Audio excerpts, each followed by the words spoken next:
দোকানটা দেখেন, সার্কেল লাগছে। একটা মহালটি মেরে দে আমার, আমি টাকা দিচ্ছি তোর।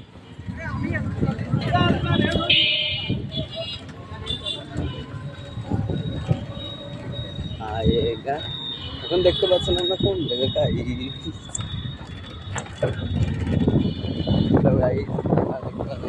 যাচ্ছি, শহরে দেখা হবে।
আগামী 27 নভেম্বর